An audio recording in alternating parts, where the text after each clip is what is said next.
Welcome to Emma Spanish.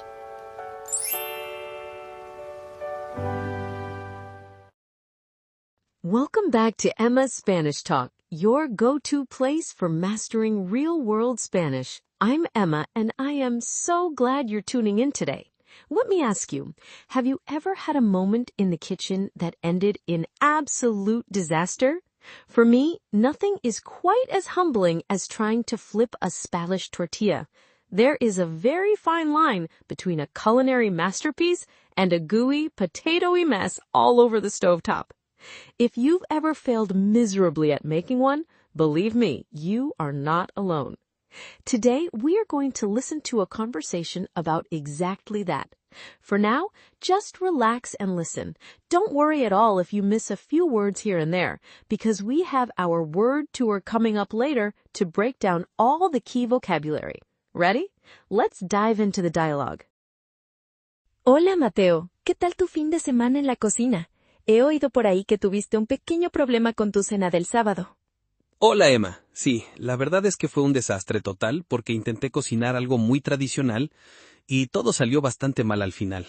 No me digas eso. ¿Qué plato estabas intentando preparar exactamente para tener un desastre tan grande? Pues resulta que el sábado por la tarde tuve un antojo enorme de comer una tortilla de patatas española, de esas altas, jugosas y muy sabrosas. ¡Qué rico! La tortilla de patatas es deliciosa, pero todos sabemos que tiene su truco y no es tan fácil como parece, ¿no crees? Totalmente de acuerdo. Yo pensaba de forma ingenua que era fácil, porque solo lleva patatas, huevos, cebolla, aceite y un poco de sal, pero me equivoqué por completo. Cuéntame todo el proceso paso a paso, por favor. ¿Cómo empezó esta tragedia culinaria en tu casa?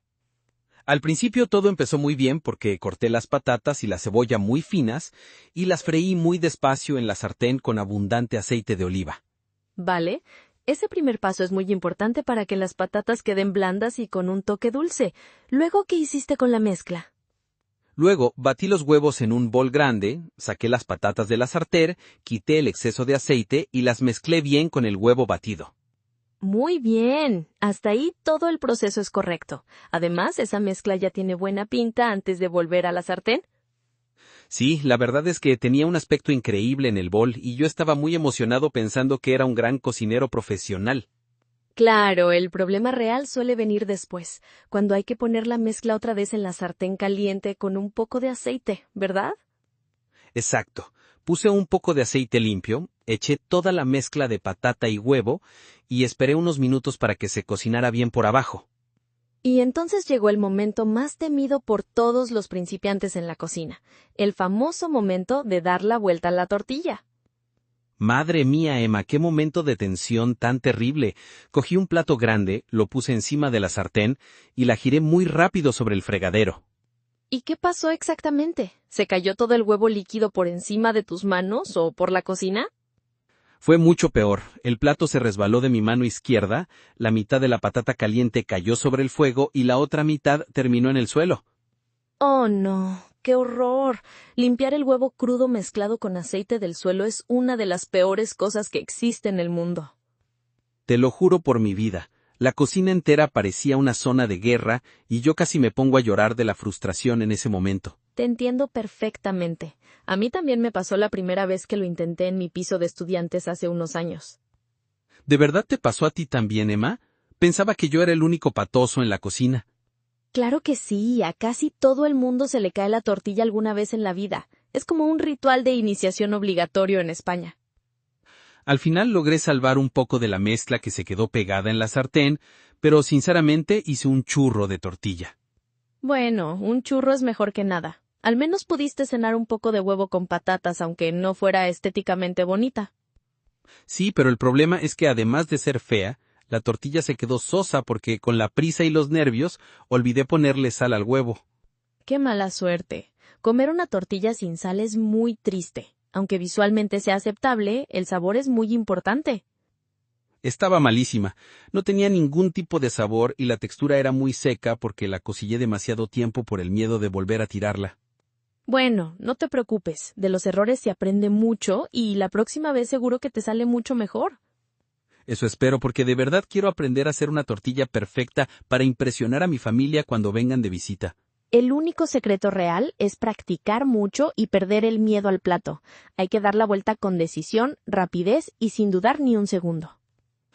Creo que la próxima vez que lo intente usaré una sartén doble especial para tortillas para no tener que usar un plato nunca más. Esa es una buena opción para empezar y ganar confianza. Pero los puristas de la cocina dicen que el plato de toda la vida da mejor resultado. Ya, pero yo prefiero la seguridad física antes que el purismo tradicional si eso significa no tener que limpiar el suelo otra vez. Tienes mucha razón. La seguridad es lo primero en la cocina. Y al final, ¿qué cenaste esa noche tan desastrosa? Tuve que pedir una pizza grande a domicilio porque no tenía más huevos ni patatas en la despensa de mi casa. ¡Qué ironía de la vida! Querías disfrutar de la comida tradicional española y terminaste cenando comida rápida italiana en tu sofá. Sí, fue un final bastante triste para mi aventura culinaria del sábado, pero tengo que admitir que la pizza de jamón estaba muy rica. Me alegro mucho por ti. Por lo menos no te fuiste a la cama con el estómago vacío y enojado con el mundo. No, pero sigo con el antojo de comer una buena tortilla casera y bien hecha. Si quieres, el próximo fin de semana puedes venir a mi casa el sábado por la tarde y la preparamos juntos tranquilamente. ¿Harías eso por mí, Emma?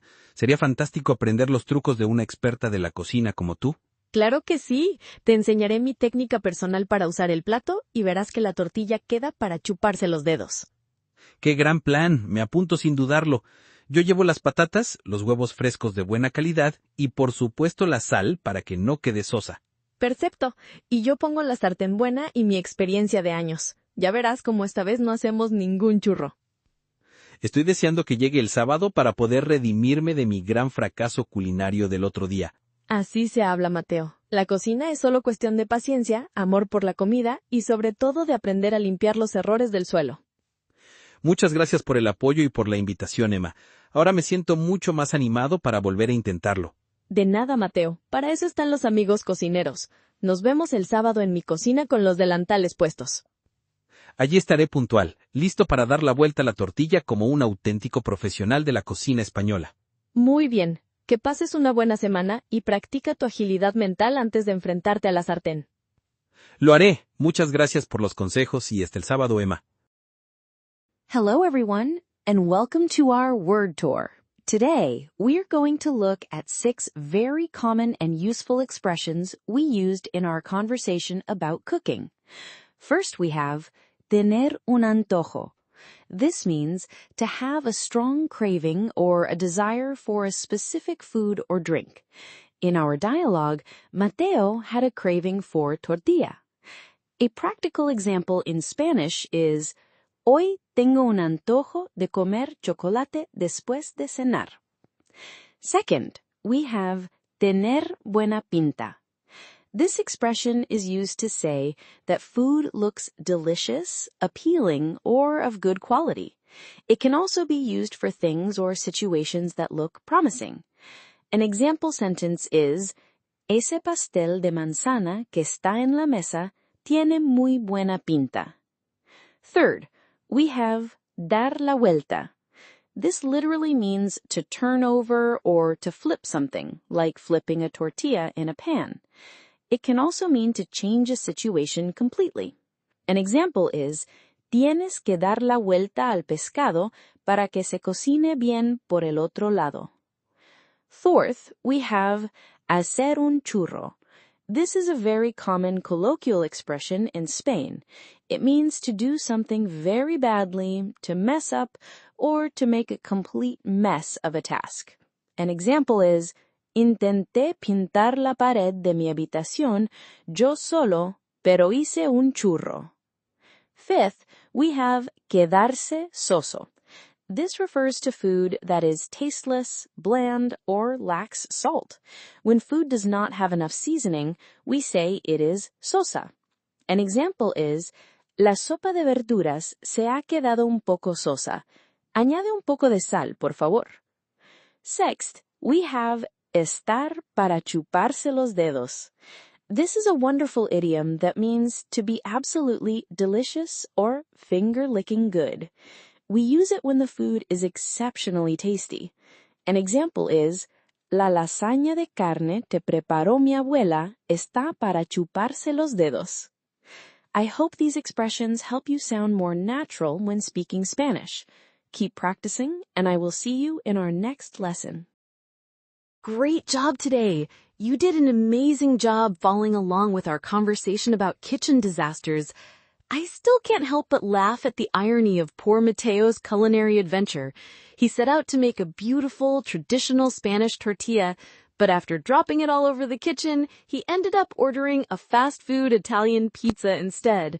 It just goes to show that even when things go completely wrong in the kitchen, there is always a delicious backup plan.